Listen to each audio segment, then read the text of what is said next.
Dame i gospodo, porodico Čolanović, dragi kolege, prijatelji, dobroveče i dobrodošli na predstavljanje knjige o opstanku i bivstvu, dnevnički zapisi od 1942. do 1945. Vojislava Voje Čolanovića u izdanju RTS izdavaštva, priređivača Jelene Žurić. Polovinom septembra 2022. godine navršilo se 100 godina od rođenja pripovedača, romansijera, prevodioca i novinara Voje Čolanovića. Malo poznat široj čitalačkoj publici, ovaj izuzetni stvaralac svrstava se u red najznačajnijih srpskih pisaca druge polovine prošlog i početka ovog veka. Nosilac je najznačajnijih književnih priznanja, među kojima i Andrićeve i Ninove nagrade, a za svoj poslednji roman Oda manjem zlu 2011. godine dobio je 3 književne nagrade: Bora Stanković, Stevan Sremac i Danko Popović, a knjiga se našla u najužemu izboru za Ninov roman godine. Voja Čolanović je svoje dnevničke zabeleške, koje vidite pred sobom, iz dana u dan vodio tokom 4 godine do početka maja 1945. Ova knjiga obuhvata delove dnevnika koji su i nastavak i dopuna dnevničkih zapisa objavljenih u Službenom glasniku. Pisanje dnevnika, fanatično i osobenjački, kako sam svedoči, pomagalo je Voji Čolanoviću da se spasava od osjećanja besmisla i od ludila. O knjizi i o delu ovog zaista izuzetnog stvaraoca, Vojislava Voje Čolanovića, i moje posebno zadovoljstvo da ih večeras predstavim, govorit će dr. Nataša Milićević sa Instituta za noviju istoriju Srbije, profesor dr. Vladislava Gordić-Petković, Filozofski fakultet u Novom Sadu i naravno dr. Jelena Žurić, priređivač ovog izdanja, koju molim na samom početku da se obrati, pročita deo iz knjige i naravno, s obzirom da je tu porodica, da naglasimo da zapravo ljubaznošću porodice Čolanović, Jelena, vi ste imali i priliku da dođete do ovih dragocenih rukopisa. Hvala vama. Dobroveče i dobrodošli. Dobroveče porodici, nekim mojim đacima koje sa radošću vidim u publici i svim poštovaocima dela Voje Čolanovića i njegovim prijateljima i prijateljima porodice. Hvala RTS izdavaštvu i pogotovo uredniku Draganu Indžiću, koji mi je bio dragoceni saradnik od onog trenutka kada je izdavanje ove knjige ušlo u izdavački plan, objavljivanje ove knjige, naravno, i zaista je to jedno dragoceno iskustvo, zato što je ipak bila namera da na neki način, koliko mi možemo i sa koliko mogućnosti raspolažemo, da ova knjiga ipak izađe u godini kada treba obeležiti svakako 100-godišnjicu rođenja ovakvog jednog pisca. Razume se, to što ste rekli je i tekako tačno, mnoge stvari i dok je iza života svih ljudi, pa i pisaca, zavise od porodica, a zavise i kada tih ljudi više nema na ovom svetu. Tako da je zapravo najveća zahvalnost, to treba uvek istaći, pripada zapravo supruzi Voje Čolanovića, Slobodanki Danji Piskulidi Čolanović, koja je Voju i nagovorila da ove sve svoje zabeleške u tih 10-ak, 12 svezaka izvuče iz mraka i da ih na neki način predstavi javnosti. Tako da je on to i uradio s proleća 2014. Danja je čitala te stranice i rekla mu je da, koje je on već počeo da cepa, i rekla mu je da to nikako ne radi, nego da ih priredi. Tako da je on prekucao dosta toga. Postoji knjiga Šapat ispod obešenih, koju je objavio Službeni glasnik, to je izuzetna knjiga. I tu je taj deo beležaka od avgusta 1941. pa do januara 1942. i samo jedan deo nekih kratkih zabeležaka iz 1945. Posle toga je u razgovoru sa Danjom došlo do te lepe ideje da se to nastavi i da i ostalo što Voja sam nije stigao da prekuca, da se na neki način sredi i upriliči za čitanje, što eto danas imamo kao neko veliko zadovoljstvo. Samo izvinite, Jelena, ovo su upravo te stranice rukopisa koje je zabeležila kamera jeste, to je i Jasmina koleginica. Vrbavac sa snimateljem Koleginica iz uradila. RTS. Jeste. Mislili smo da je i to možda i treba uraditi nekada, da ispod u nekoj vitrini bude pristupačno publici, da pogleda kako je to pisano. To treba isticati uvek. Reč je o mladiću koji je tek završio gimnaziju i koji maturira već posle aprilskog rata, posle bombardovanja, u nekoj razrušenoj, odnosno okupiranoj školi. Tako da, kad vi pogledate kako je to pisano, gotovo bez jedne precrtane reči ili slova ili slovne greške, sa takvim poznavanjem pravopisa onoga vremena, bez ikakvih pravopisnih grešaka, sa rečenicama na kojima bi mogli da mu pozavede i mnogo stariji, zreliji pisci i tada i danas. Tako da, ali bit će reči da o tome nešto više kažemo. Ja bih možda, pošto će govoriti Nataša, a posle toga Vladislava, ja bih vam možda pročitala jedan deo, da vidite o kakvom mladom piscu je reč, o čemu on govori i kako.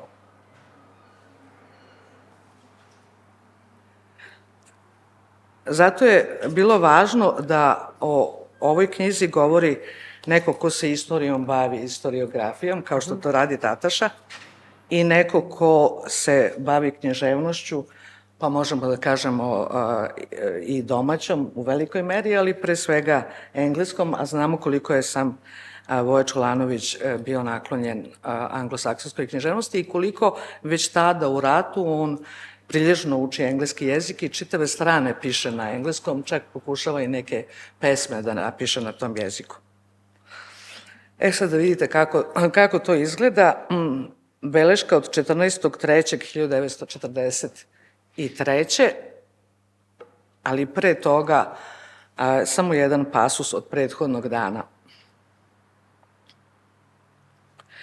Večeras sam slušao suvoparno predavanje o atomizmu. Trebalo je da bude to popularno razlaganje, ali nije bilo, a kao stručno nije pak bilo na visini. Dosađivao sam se, bilo mi je zaista neprijatno. Pobrkao sam i ono malo znanja o atomima koje sam pre toga imao. Jedine dve stvari koje su mogle biti zanimljive, razbijanje atoma i elektronski mikroskop, objašnjene su na brzinu i oskudno. Isto tako, problem diskretnog i kontinuiranog prostora jedva je pomenut. I to ćete neprekidno vidjeti na ovim stranicama da su interesovanja ovog mladića 19-godišnjaka, 20-godišnjaka temeljne i one će se nastaviti do kraja vojnog života. To su uvek egzaktne nauke i to je uvek umetnost i književnost. A sad jedna scena iz života, budući da su tada već uveliko i masovno ljudi odvođeni na prinudni rad u borske rudnike. Pre podne je gradom prošla velika povorka mladića. Nosili su poneki četvrtasti hleb, cipele s drvenim džonovima, ruksake na leđima, s njima u povorci išle su pod ruku devojke, drugovi. Na čelu je marširala žandarmerijska muzika, ispred svake grupe mladića nošene su na tablama oznake grupe i parole kao Srbija iznad svega, zajednički rad, zajednička budućnost i tako dalje. To je druga partija obveznika koja putuje za Bor. Bili su svi vedri i dovikivali su se sa publikom koja je u velikim gomilama stajala po trotoarima. Na stanici teretnoj slegla se masa od više hiljada ljudi. Obveznici su bili već u kompoziciji ili su se razgovarali sa poznatima i svojima ispred vagona. Bila je takva gužva da se jedva prolazilo duž voza. Oni sa prozora glasno su razgovarali sa onima što ispraćaju i često su se svojim dosetkama i šalama obraćali svima što su ih mogli čuti. Mnogi su na stepenicama vagona ispijali flaše, neki napit mladić što je bio u društvu ozbiljnog, suvonjavog nemačkog vojnika vikao je: "Živela Austrija!" Čitav jedan sat penjao se svet na prozor i stezao ruke putnicima, žene su podizale bucmaste bebe do ruku mladih očeva, ovi su bili tužni. Stanica je brujala od silnih pozdrava, razgovora, saveta, uputstava. Pa piši mi, viče jedan iz sveta, ako ti nije dobro, zelenim mastilom, ako je u redu, plavim. Najzad je lokomotiva povukla, graja je postala još silnija. Diže se čitava šuma ruku maramica od onih iz voza i nas koji ostajemo. Grčeviti pozdravi, poljupci, skretanje naglo pocrvenelih lica u stranu. Čoveku u vozu koji je držao do maločas dete u naručju, crvene su oči od plača. Ostali su veseli, dovikuju posljednje šale. Jedan je izvadio veliki gvozdeni lanac iz vekeće njime umesto maramice. Razume se da je to vrlo uspelo, čak ako taj dovitljivac nije ni mislio. Tek što je kompozicija nestala, poče svet prelaziti na susedni peron. Tu je stajao vojnički voz, prepun Italijana, spreman za polazak. Iz prozora virila su simpatična lica italijanskih vojnika, a na jednome pevao je jedan smeđo plavi vojnik suncem opaljena lica. Arija koju je pevao bila je operska. Masa sveta koja je ispraćala na prinudni rad svoje sinove, drugove, braću i dragane, opsela je voz iz koga je pevao Italijan.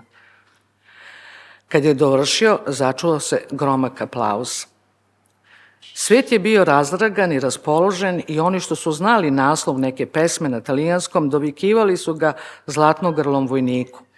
Ovaj se smejao, pokazivao na grlo kao da je umoran i pevao dalje.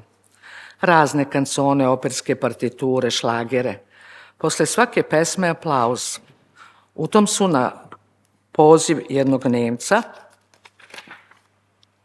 žandarmi rasturili gomilu koja je otišla mašući vozu što je odlazio. Prošli smo pored 10-ak nemačkih vojnika koji su čuvali ratnu opremu svojih drugova, rančeve, šlemove, zavežlje, ćebad, puške sa fišeklijama. Iz tih tvrdih, nepristupačnih lica bila je hladnoća, ozbiljnost, netrpeljivost. Kakva razlika između onih raspevanih temperamenata i ovih kamenih figura. Mi nismo krili svoje raspoloženje prema ovim posljednjim. Čutke smo prolazili i ne gledajući ih. Hvala. To je jedan odlomak iz 1943. godine. Hvala. A sad da porazgovaramo o tome koliko je važno delo Voje Čolanovića za istoriografiju onog vremena i koliko su zapravo dnevnički zapisi jedinstveni, odnosno retka pojava tog vremena, pogotovo kada govorimo o osobama koje su bile relativno mlade kada su te dnevnike pisale. Dakle, dr. Nataša Milićević sa Instituta za noviju istoriju. Jelena vas je već predstavila kao istoričara i istoriografa. Hvala. Pa ja bih možda započela sa time da Voja Čolanović pripada krugu mladih građanskih pripadnika, znači poreklom iz građanskog sloja, da su dnevnici koje su pisali ti mlađi građani vrlo retki i da nemamo tu perspektivu. Pritom, dakle, nemamo čak ni tu perspektivu. Mi imamo, naravno, veliki broj dnevnika starih pripadnika građanstva i oni su različito pozicionirani u ratu, jedni su na jednoj, jedni na drugoj, jedni neki na trećoj strani.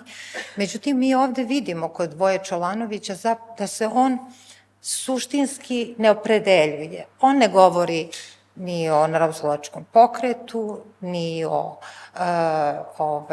četnicima, ni o vladi Milana Nedića. Zapravo, on nigde se ne izjašnjava decidno.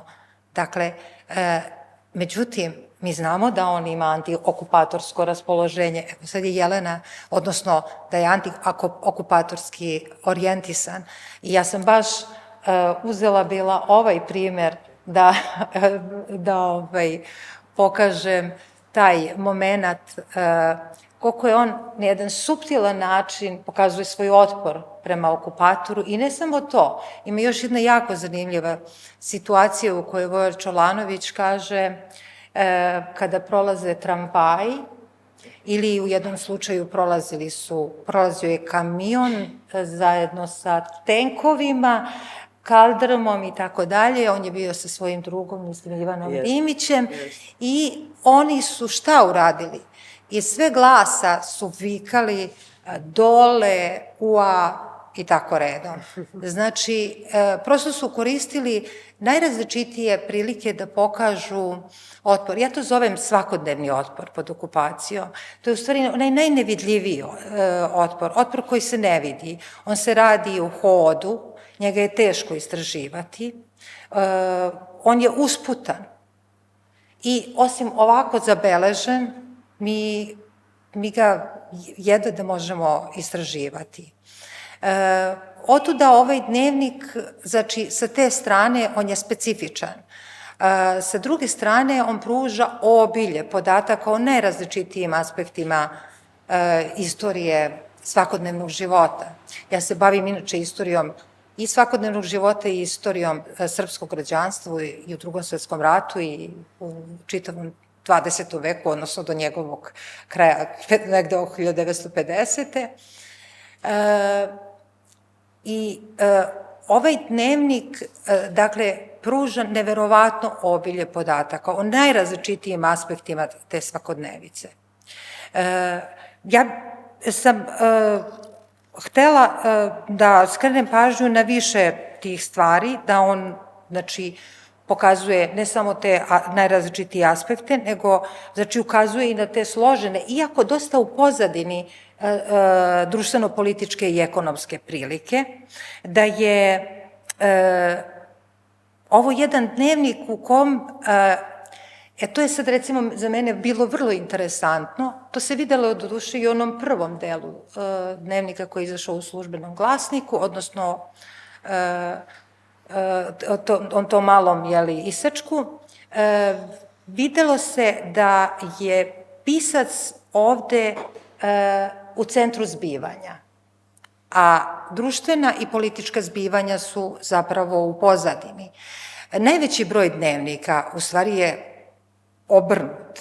Znači, pisac se, kao glavna ličnost se izmiče i onda on govori o najrazličitijim, naravno, podrazumeva se da je na ove ili one načine povezan sa različitim događajima, ali većina zapravo pisaca ima potrebu, dakle, da priča o događajima, da ih tumači.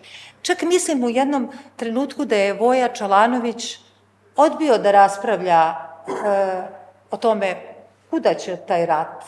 Uostalom, kao za 10 godina će neko istoričari ili neko drugi, razmatrati, je li tako? Da, jeste. Kada se uporedi, recimo, sa onim dnevnikom jednog Beograđanina, ali je reč o čoveku koji je mnogo stariji. I kome je cilj, zapravo, ratni dnevnik se vodi da bi se ostavilo nekako lično svedočanstvo o događajima koji su potresli čitavu zemlju i tiču se svih ljudi. Tako da je tu dnevnik u nekakvoj funkciji, da kažemo, i društveno. Ovde je reč o mladiću koji piše dnevnik zato što je očajan i zato što ima pre svega literarne ambicije, jer je pisanje dnevnika ovde, osim te potrebe da to bude jedna vrsta introspekcije, da tu bude nekakav i razgovor sa samim sobom, jedno preispitivanje sebe, istovremeno da se ipak ostavi nešto što je takođe, spada u tu, da kažemo, te spoljašnje događaje, jer on vrlo često tu dnevničku zabelešku završava nekakvim informacijama o stanju na frontu ili onome što se desilo u Beogradu, ko je uhapšen, ko je došao iz zatvora. Ali to su sve nekako uzgredne informacije. One su važne za kontekst, važne su za njega. On prosto prati, to je, mislim, sigurno celu situaciju. On čak negde, opet ću se nadovezati na onaj prvi deo beležaka, imao negde na engleskom jeziku da je zapisao u stvari da sluša taj zabranjeni rad, u stvari šta ima tu da bude zabranjeno, jeli? Tako da, i to je vid otpora. dakle, slušanje zabranjenih radiostanica. On ih svakako prati i to je jedan od načina, dakle, da bude upućen. Dakle, da prosto zna u kom svetu se kreće, s obzirom na njegovu radoznalost, intelektualnu i tu potrebu, jeli, da... I ima tih reakcija radosnih kada se napreduje. Da, to bez dileme. Znači, ja prosto samo hoću da kažem da je on nekako u centru zbivanja, znači, on je glavni junak i sve nekako ostalo ide usputno, prelazi preko nekih stvari, ne objašnjava ih previše i sve nekako u stvari predstavlja jednu vrstu, ovo što ste vi rekli, jedne introspekcije, on to nekako duboko kroz sebe proživi, doživi i tu ima čak i samokritike po raznim osnovama. Bespoštedne, da. Jeste. I ja nekako mislim da je za to neophodna zaista jedna izuzetna potreba, pre svega unutrašnja, koja možda malo proističe iz životnog doba. On je mladić. Znači, iz životnog doba tog mladalačkog, ali i iz vremena. Iz te težnje, pa rekli smo da lepo i dobro piše. I da za to dobije potvrdu od, pre svega, svojih prijatelja. Pa da, on čita delove dnevnika, to je vrlo zanimljivo. S jedne strane je dnevnik duboko intimno suočavanje sa svim što je pogotovo tako jedan mlad čovek koji je samokritičan, što pronalazi po dnu svoga bića i primisli, ali sa druge strane on to zove i knjižicom, pa ima potrebu da obavesti eventualnog čitaoca o tome šta se desilo posle određenog događaja koji je epilog, šta se desilo sa nekim ljudima. Doživljava to kao knjižicu, jer je reč o pisanju. I paralelno piše roman. Da. Tako da je utoliko to zanimljivije za tumačenje šta tu pripada onom dnevniku u nekakvom uobičajenom smislu, žanrovskom, a šta je ovo? Ovo ipak na neki način prevazilazi to, jer nije reč o prostom dnevničkom beleženju. Ne, jasno je. Nego ja prosto to nekako vezujem za činjenicu da je Voja Čolanović, znači, ne samo mladić, on ima na početku okupacije 18, ubrzo 19, recimo, godina. On, kao i njegovi prijatelji, ne može da studira. On ima očito izgrađenu intelektualnu i emocionalnu potrebu, ajde možemo i tako da je nazovemo, da čita, da prati, da uči. Stoga, znači, a univerzitet je zabranjen. Znači, oni ne mogu da studiraju, a on čita bespoštedno. Dakle, prati sve moguće koncerte, mislim, prati književne večeri, predavanja i o svemu ima potrebu da kaže nešto. Dakle, da kaže, a te, naravno, ne samo nešto, nego to su vrlo precizne, kao što su čuli iz ovog Jelilinog malo pre izlaganja, ima... Vrlo izraženo kritičko mišljenje. Jeste, vrlo precizno. I pobuna protiv autoriteta, oni se osjećaju osujećenima, svi i maštaju o tome da nekako izađu iz tog kruga, tu su razne ideje da se pobegne u Italiju, da se studira slikarstvo, oni ne znaju malo ni šta će sa sobom, on prosto hoće... Ali mnogo čitaju, mnogo slikaju, druže se, raspravljaju, ali vrlo često umetnosti o nauci, čak i tamo u tom prirodnom radu, to su nadrealne situacije kao Monty Python, recimo, i još bolje, kada oni kopaju i rade neke teške fizičke poslove, razume se, gledaju da malo i zabušavaju, to je nacionalna služba rada i oni to doživljavaju kao namet i kao ograničenje sopstvene slobode i ličnosti, što zapravo i jeste, i o čemu sve oni pri tom radu raspravljaju, koje su to visoke teme. Pa recimo, ja sam čak i iznenađena tim delom, baš da malo o tome progovorimo, to je ta služba za nacionalnu obnovu i zanimljivo je zapravo da mi imamo dosta ideološko-političkih tekstova kada su u pitanju te razne čete i tako dalje. Toga su zaista prepune novine pod okupacijom i na momente, kad sam čitala dnevnik, činilo mi se da mi se prepliču neke scene, jer ja sam možda očekivala za nijansu goru situaciju unutar tih četa i tog rada. Očekivala sam recimo veće maltretiranje, ali ovo je taj obavezni, i tako da kažemo, gde se okupljaju omladinci, cilj je bio naravno da se taj ogroman broj mladih ljudi koji ne studira zapravo zaposli, da se u isto vreme obave pojedini zadaci koje je vlast namerila, a koji imaju veze recimo sa sanacijom terena.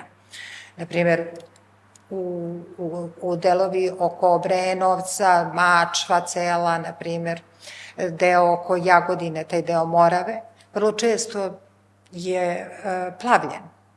I u tom periodu, recimo ovo je neka 42. godina, mi već imamo izuzetno veliku epidemiju malarije. Ta epidemija je već 1940. započela, dakle nije ona od tog momenta. Prema tome, vlast je pokušavala, i broj naravno ljudi koji boluju od malarije, a to znači da je već onesposobljen za rad, a to je bilo zapravo vlastima i nemačkoj okupacionoj sili najvažnije. Onda su oni, dakle, imali višestruke, dakle, ciljeve i to se poklapalo sa nekim planovima, na primer, Ministarstva socijalne politike i narodnog zdravlja, da se, dakle, prokopaju kanali, razne rupe, pokriju i tako dalje, u naravno okolnostima u kojima je to bilo moguće. Tako da, za mene je recimo, s jedne strane, bilo malo iznenađenje, ja sam očekivala recimo da je unutar gora situacija. Pa u stvari jeste bila gora, mislim, gora je nego što to pisac prikazuje, Voja prikazuje. Tu je ta neprekidna potreba, ja kažem kao da je imao to u svesti da će to neko čitati, odnosno njegova priroda je takva nasmejana. Znači, kada je to autoironija i kada je to i crni humor, uvek je humor, uvek je potreba da se iz svake situacije pogleda, da se malo izmakne i da to pogleda odozgo, da se tome nasmeje. Tako da, u stvari, kada vidite da su oni, kao što opisuje i sve situacije u samom stanu, u stanovima oficirskim, tako i kada radi, kada je na prinudnom radu u Jovcu, Jagodini, bilo gde, oni su u stvari neprekidno gladni. Oni su užasno gladni, oni su slabo obučeni, oni imaju stenice, vaške, sve što je, da, i čak i demonstriraju. Ali s obzirom na to da je to propaganda i kolaboracionisti su sve to fotografisali, ja sam čitala one brojeve kola tih godina, pa se onda to u te propagandne svrhe sve slikalo i prikazivalo, jer su tu bile porodice koje su ispratile te mladiće, pa su sve prikazivali u boljem svetlu nego što to zaista jeste. Sad, zašto to kod Voje, kada čitamo na tim stranicama, zašto nije to toliko crno? Pa zato što je reč o mladom čoveku koji sve zapravo snosi u tom trenutku, nalazi neke mogućnosti da mu bude lakše, da mu bude manje teško, ali ono najteže što je bilo, a to su borski rudnici i tada kada je mogao da umre, zapravo i da umre i da se ubije od očaja, izvinjavam se, on to nije ni opisao. On to uopšte nije ni opisao, to je opisao u romanu Levi dlan, desni dlan. Recimo, to je nešto što je takođe dosta pa i poznato. Da u najtežim, najstrašnijim trenucima ljudi ne govore, ne svedoče direktno, nego o tome napišu nešto, snime film, napišu roman. A koliko su česti ovakvi dnevnički zapisi kod nas, upravo kada je reč o mladim ljudima, on je bio mlad čovek, mislim, nema ih toliko. Znači, mi ovako, do početka 90-ih zapravo imali smo, kada je reč o građanskim slojevima ili građanstvu, imali smo emigrantske dnevnike, tek posle 90-ih, znači te promene situacije, počinju lagano da se pojavljuju dnevnici. Jedan za drugim, oni nisu tako česti, ali se pojavljuju. Ja sam jedan od tih dnevnika priredila sa kolegom Nikodijevićem. Uglavnom, znači, ima tu, recimo, književnika. Bojan Đorđević je priredio dnevnik Aritona Mihajlovića. Ne mogu se da se setim trenutno. Znači, u suštini nisu česti, ali posebno kada je reč o mlađoj generaciji. Dakle, mi njih gledamo, ja kad posmatram Voju Čolanovića, ja ga smeštam u 18. 19. godinu, 41. I gledam ga u tom kontekstu. Ja ne mogu da ga gledam iz perspektive, Naravno. mislim, prosto to ne bi bilo ni poželjno, ni istorično. Znači, naprosto šta on vidi i doživljava i sad, naravno, kada pričamo o prinudnom radu i obaveznom radu, oni su manje više slični, ali prinudni rad je ipak za nijansu gori i odvija se u rudnicima. Dakle, a ovaj na različitim radilištima, negde je bilo bolje, gradilištima i šta god već, širom Srbije, negde je bilo bolje, negde je bilo lošije. U krajem slučaju, ovi u borskim rudnicima su zaista imali izuzetno lošu situaciju i potrebe, znači, to je od početka negde 43. godine kad je Nemačka proglasila, dakle, da sve zemlje pripadaju vojno-privrednim merama i tako, uvođenje vojno-privrednih mera, dakle, i tu totalnu privrednu mobilizaciju i normalno uvode se i ovde ta vrsta, dakle, prinudnog rada. Tako da, ja razumem zašto Voja Čolanović nije pisao o tome i zašto ima potrebno na neki drugi način, u neko drugo vreme, verovatno sa dovoljnim udaljenjem od događaja, dakle na određen drugačiji način da pristupi toj temi. Svakako jedna velika trauma i nije naravno jedina. Da, ja bih se možda nadovezala Izvolite, primjerom profesor doktor Vladislava Gordić-Petković, Filozofski fakultet u Novom Sadu. Hvala vam. Ja bih se samo nadovezala primjerom jedne knjige koja nije dnevnik u doslovnom značenju te reči, ali jeste knjiga sećanja. To je knjiga Reli Alfandari Pardo, to je bio samo piknik. To jesu sećanja na život u Beogradu jedne 13-godišnje devojčice, čiji su roditelji i brat odvedeni u logor na Sajmište. Nju su sakrivali članovi porodice i taj dnevnik je zapravo zapisan, odnosno sećanja su zapisana sa distancom od 3 ili 4 decenije. Kod nas se prvo izdanje u prevodu Mirjane Vujičić sa francuskog pojavilo, mislim, 2005 ili 2006. i Službeni glasnik je 2012. objavio tu knjigu, a naravno knjiga se zove To je bio samo piknik, zato što je Reli Alfandari u razgovoru sa ženom koja je preživela strahote Auschwitza čula tu rečenicu,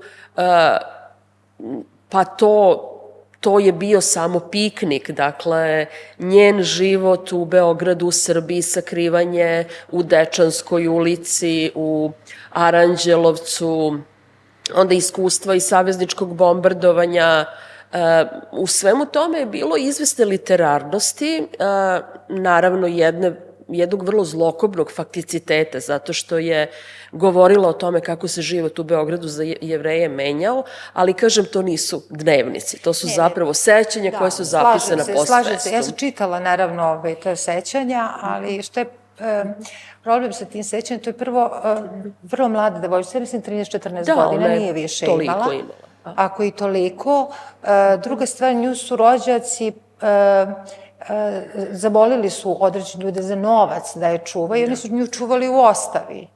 Dakle, ona je imala zaista jednu vrlo neprijatnu situaciju, koliko znam, dakle, ako se dobro sećam, ta starateljka, i tako da je nazovemo, nije se baš nekako prema njoj odnosila sa majčinskim pijetetom.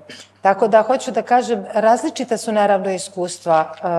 Ovi ljudi, dakle, ja recimo ne bih njih, ljudi koji za novac čuvaju Jevreje, bez obzira na tu situaciju u kojoj oni mogu da stradaju, za mene to nije, dakle, ni otpor, ni pomoć, naprosto to je korišćenje situacije. Profiterstvo. Jeste. Tako da, mislim, prosto to ne svrstavaju ni istoričari koji se bave u zapadnom Evropi tim pitanjem. Prosto to je stvar koristi. Ali otišli smo daleko, to jeste zanimljiv dnevnik i od dnevnik Bože sećanja. Sećanja imamo malo više. I ipak, kad su u pitanju dnevnici, to je priča o ljudskom iskustvu. A kad je dnevnik u pitanju, kad je sećanje u pitanju, onda je to sećanje na to iskustvo. Prema tome, a sećanje je, kao što znamo, podložno raznim izobličenjima, zaboravljanju i tako nestajanju pojedinih delova. Tako da, mislim, hoću da kažem, ja sam kao istoričar, ja mnogo veću vrednost naravno pridajem dnevnicima. I pogotovo dnevnicima koji su zapisani neposredno posle nekog događaja. Voja Čolanović ima i događaje, ima zapise gde je beležio, recimo posle 7 dana ili tako. Znači, ti događaji su ti zapisi su, rekla bih, vrlo promišljeni. Oni su prošli jedan onako period zrenja i na kraju su izašli u obliku u kojem mi čitamo. Dakle, nisu odmah neposredno, znači, recimo sutradan. Naravno, ne mora, znači, dnevnici ne moraju da se vode svaki dan, iz dana u dan, to je jasno, ali bi bilo poželjno, dakle, da oni budu što pre taj događaj zabeleženi, jer onda on zaista govori sa najmanje izmena o onome što se dogodilo. Ali nema veze, mi ovde vidimo Voju Čolanovića, dakle, i tu jednu, kako kažem, izuzetno lepu rečenicu, spretnu, britku, živu, sa raznim kontrastima, što je onako kao kod, ne mogu sve da se setim, na jednom mestu, da, kada on konstatuje, govoreći o različite su tu stvari o kojima je on govorio, mislim, pisao, ali između ostalog, on 16. januara 1942. godine ide na skijanje preko Marinkove bare. Meni je izuzetno upečatljiv taj prizor. I onda samo u jednom trenutku shvati da je ceo taj prostor tih, da se čuje samo lavež pasa. Kaže on, jezivo, pusto. Znači, nema cigana. On kaže, ovo je užasno, sve cigane su odveli. A u stvari, to shvata tog dana kada je on otišao, umeđu vremenu se već dogodio taj pogrom u jesen 1941. i prvih dana 1942. Dakle, da su i brojne cigane ili roajta, prostite, ja sad prosto sam pod utiskom vojnim, pa kažem cigane, ali recimo Rome, dakle, u jesen 1941. Dakle, isto, dakle, kao što je slučaj i sa Jevrejima. Tako da, recimo, taj moment, dakle, jednog, pazite, ne potrebe da vi odete na skijanje i u momentu shvatite jednu užasnu misao. Dakle, ima takvih nekih, mnogo ima takvih momenata i meni su vrlo upečatljivi. Pa da, evo da zaključimo sa još jednim citatom Voje Čolanovića koji je na pitanje novinara odgovorio, na pitanje je bilo zašto pišete, a on je rekao da čin pisanja, to je za njega zapravo čin nade, možda nade u bolje. Profesorka, pomenuli smo da je Voja Čolanović govorio nekoliko jezika, to mu je pomoglo potom, odnosno posle Drugog svetskog rata, da naće lako posao. Pa, eto, kako vi tumačite tu njegovu ljubav i zapravo i želju za saznanjima kada je reč o novim jezicima i novim kulturama?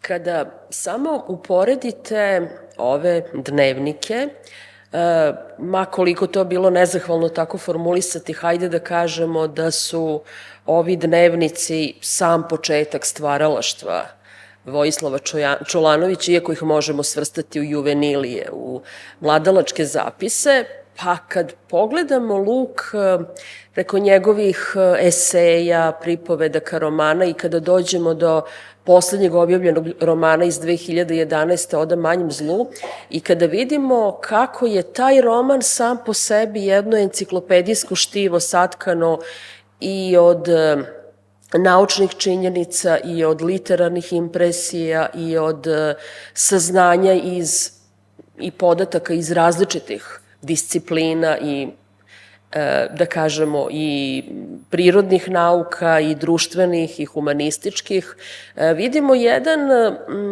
duh koji je sazrevao, radio na sebi i koliko god bilo nezahvalno porediti jednu takvu jedinstvenu ličnost sa njegovim ispisnicima, ne mogu da se ne setim Aleksandra Tišme koji je već sa 17 godina znao da će on biti pisac i radio je na sebi. Njih dvojica su zaista bili tragaoci za erudicijom i njima je zaista u životu najvažniji materijalni cilj bilo saznavanje, erudicija, sticanje, dakle, znanja iz različitih oblasti i različitih delatnosti. To je naravno uključivalo poznavanje jezika, učenje jezika od engleskog do japanskog, interesovanje za fiziku, interesovanje za najneverovatnije oblasti i mi zaista kada čitamo ovaj dnevnik, mi smo svedoci, da kažem uslovno rečeno, dva toka, saznavanje i sazrevanje. Mladi Vojislav Čolanović radi na sebi, čita, piše, ni očev odlazak u zarobljeništvo, ni težak život u gladi gde jednu košulju menjaš za krompir ili se izlažeš nizu opasnosti da bi otišao van Beograda u potrazi za hranom, ništa od toga ga ne ometa da razmišlja o samoizgrađivanju, o samorealizaciji, da razmišlja i da radi na brušenju svojih znanja, talenata i taj njegov fascinantni nadimak taca od talenat jeste istovremeno i jedna simpatična oznaka, gotovo kao iz nekog Dickensovog romana gde su junaci vrlo često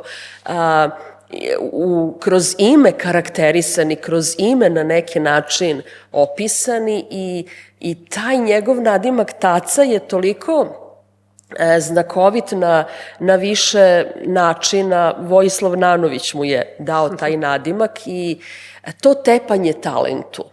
To je nešto što zapravo može da vam da supstrat ličnosti Voje Čolanovića. Ja sam imala prilike da se sretnem sa njim nekoliko puta. Čitala sam kao mlada devojka Zemljino rasklapanje u vreme kada je moj otac bio u Ninovom žiriju i kada je sa oduševljenjem čitao tu knjigu i mi i dan danas u kući ponavljamo Vojine rečenice kao što je, ili njegova poređenja kao što je brkovi 20 do 5, misao sa letilja i zaista je neko ko je okrenut i saznavanju i sazrevanju, neko ko je učio reči i kovao ih, neko kome je rečenica bila mera stvari, mera učinka, mera dometa i u književnosti i umetnosti i kao što kada čitate njegov poslednji objavljeni roman shvatate koliko je njegova rečenica razbokorena, dobro građena, čvrsta, utemeljena. Istu takvu rečenicu vidite u ovim zapisima koje piše 20-godišnjak. Da li smo mi iz drugih generacija sa 20-21 godinom bili takvi u nekim boljim vremenima? Da li su današnje generacije takve? Nezahvalno je suditi, ali ako neka knjiga i ako bilo koji književni žanr može da posluži pouci, onda nas ova knjiga dnevničkih zapisa može poučiti nečemu zašto verujemo da ili imamo ili nemamo, da to nije nešto što se gradi ili stiče ili priželjkuje, a to je ambicija. I mislim da nas ova knjiga može naučiti tome da jedna plemenita ambicija samorealizacije zapravo nešto čemu treba težiti. To je neko čuvstvo u našem bivstvu kome treba težiti i ta neverovatna, nezaustavljiva želja za samousavršavanjem i za samooblikovanjem ovu knjigu čini jedinstvenom, unikatnom, specifičnom i važnom i za naše vreme i za naše čitaoce i za čitaoce i proučavaoce dela Vojislava Čolanovića, ali i za istoričare i za sociologe, jer ovu knjigu možete zaista čitati i iz perspektive istorije Jugoslavije, i iz perspektive istorije privatnog života, jer ona vam nudi bezbroj detalja vezanih za istoriju privatnog života u okolnostima koje su obeležene nedaćama, nesigurnošću i uči vas, pokazuje vam da nema tako teške, izazovne i egzistencijalno rizične situacije, životne situacije, a da se u njoj ne može stvoriti nekakva rutina. Nekakva rutina življenja, da jednostavno i najteži život uspe da stekne neke spasonosne rituale, rutine koji možda pomognu da se, ako ništa drugo, ono preživi. Ako hoćete, i sociolozi koji se bave temom sećanja kao Maurice Halbwachs mogu u ovoj knjizi da nađu dosta materijala za svoja proučavanja i razmišljanja, da ne govorimo i o sintaksičkoj izazovnosti ovakvog teksta, da nauka o jeziku može da vam kaže nešto i o tome kako se jezik razvijao i menjao i da vidimo da se sa jedne strane jezik u velikoj meri razvijao i evoluirao, ali da je na jedan fascinantan način ostao isti, jednako razumljiv i jednako prijemčiv svim generacijama koje su možda danas više okrenute telegrafskom izražavanju jezičkoj ekonomiji. Dakle, bilo da gledate sa jezičke, stilske, tematske, motivske strane, bilo da pratite istorijske događaje kroz ovu knjigu ili da pratite sazrevanje jednog talenta, nalazite u njoj, što bi to rekli francuski filozofi, 1000 ravni za čitanje, razumevanje i za prisvajanje, jer ovo je jedna od onih knjiga koju prisvajate, koju uvodite u svoj svet da bi ona tamo ostala. Da, i utisak je kao da Voju Čolanovića zaista ponovo tek otkrivamo, evo, zahvaljujući i Jeleni Žurić.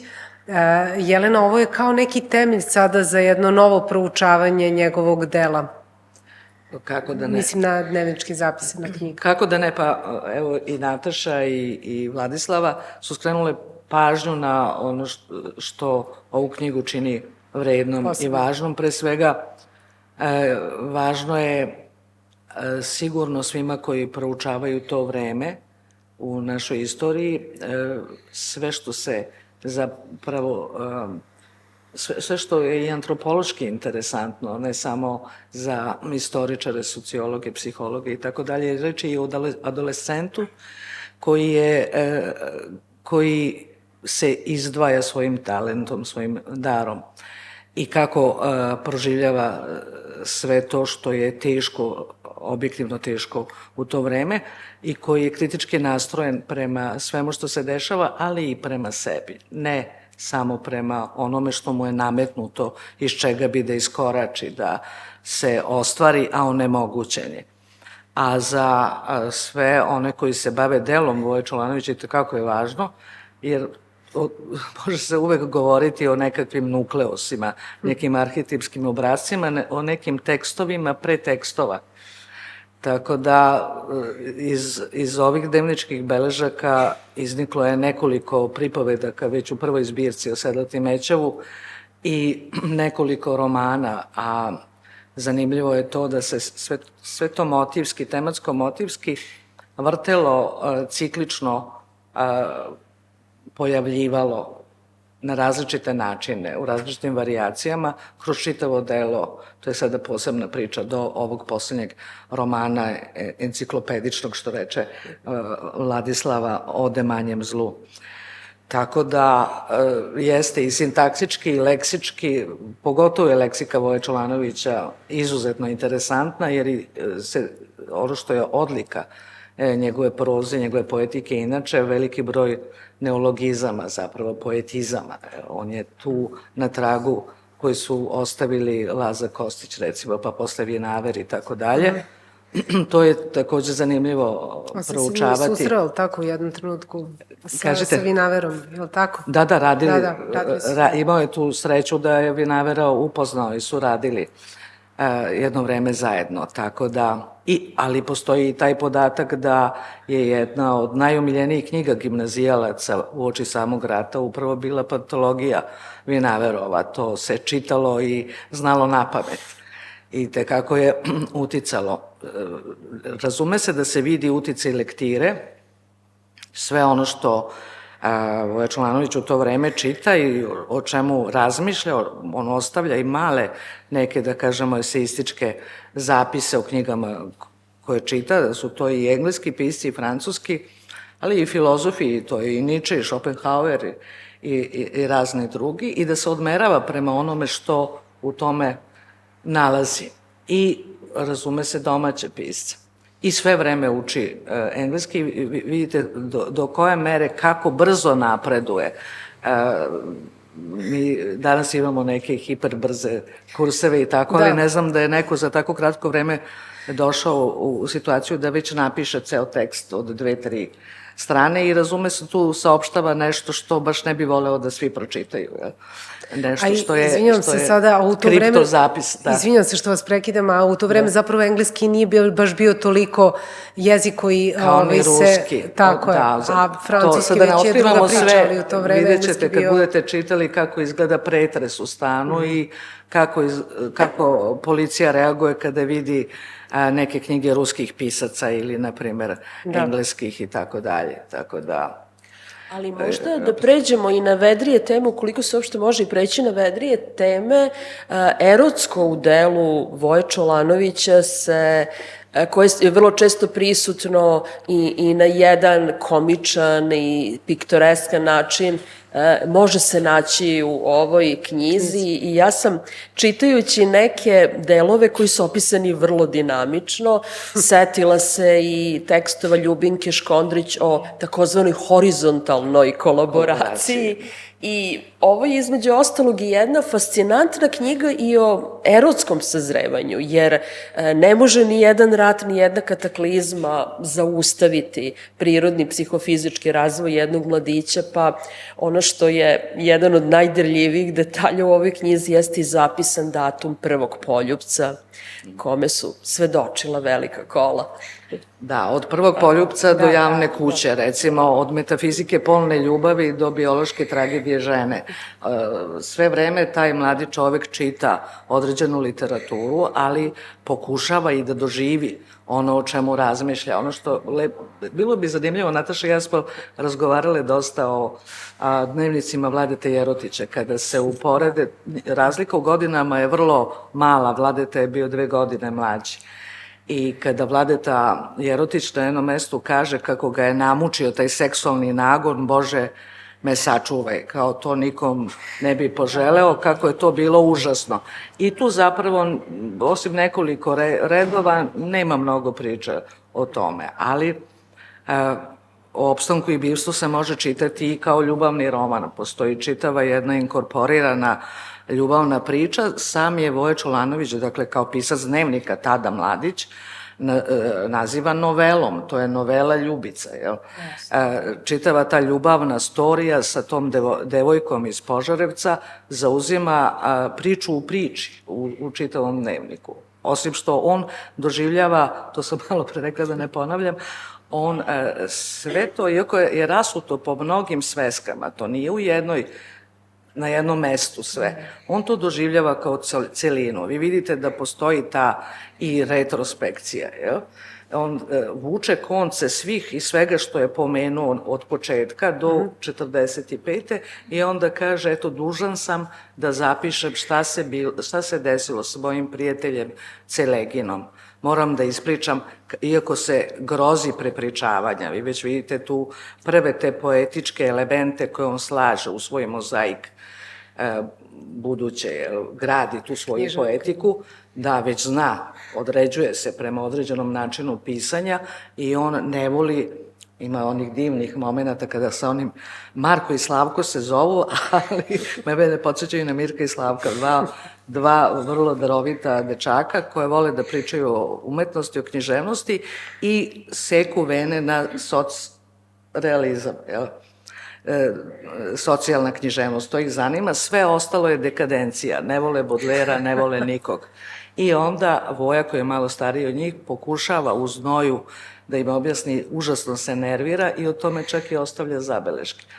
Dakle, i on kao pisac dnevnika, već tamo, posle one pauze, naročito posle tog užasnog iskustva u borskim rudnicima, on kaže, mrzi ga da prepričava, ali mora to da ispriča. Mora da ispriča o tom svom drugu kako je poginuo. I onda daje te scene koje su užasne, jer je on u toku noći otišao da poseti majku i sestru tog svog druga i na šta je naišao i kako je sve to izgledalo. I kako je on to sve podneo. I dobar deo toga već možemo da čitamo u prvom romanu Vojnom, Druga polovina neba, a za koju on dobio nagradu Benito Juarez i koji nije, nažalost, pročitan kod nas kako treba. To je trebalo upoređivati sa Mansardom Kišovom, recimo. Toliko se pisalo o Kišu i o Mansardi, a ovom romanu ne, koji je izuzetan modernistički roman. I čitanjem tog romana neko je možda već tada mogao da nasluti da je tu prerada zapravo nečega što je duboko lično proživljeno iskustvo. Voja nije mnogo o tome pričao, nije se mnogo znalo o njemu. Prvi intervju je dao tek u svojoj 66. godini, a radio je na televiziji. To isto govori o potrebi da se ne nameće, da sebe ne nameće nikada. Dakle, neko ko je imao orden za hrabrost, ko je bio strelac na bombarderu u Drugom svetskom ratu, koji piše jedan, u stvari, antiratni roman, što je normalno, ali koji se razlikuje od svih tih ratnih, antiratnih pripovedaka i romana koji su kod nas izlazili 50. i 60. godina. On za glavnog junaka uzima slikara, restauratora koji sedi u jednoj crkvi. Znači, vi vidite vezu sa modernistima, sa Zoranom Mišićem, sa Popom, sa Mijom Pavlovićem, sa interesovanjem za tradiciju, za sve ono što su naše freske, naši manastiri i ono što je vredno u našem nasleđu. A to je glavni junak, koji se prisjeća nekog vremena kada je bio strelac na bombarderu i kada je želeo da umre. I onda je u stvari shvatio da je u stvari očajnički želi da živi.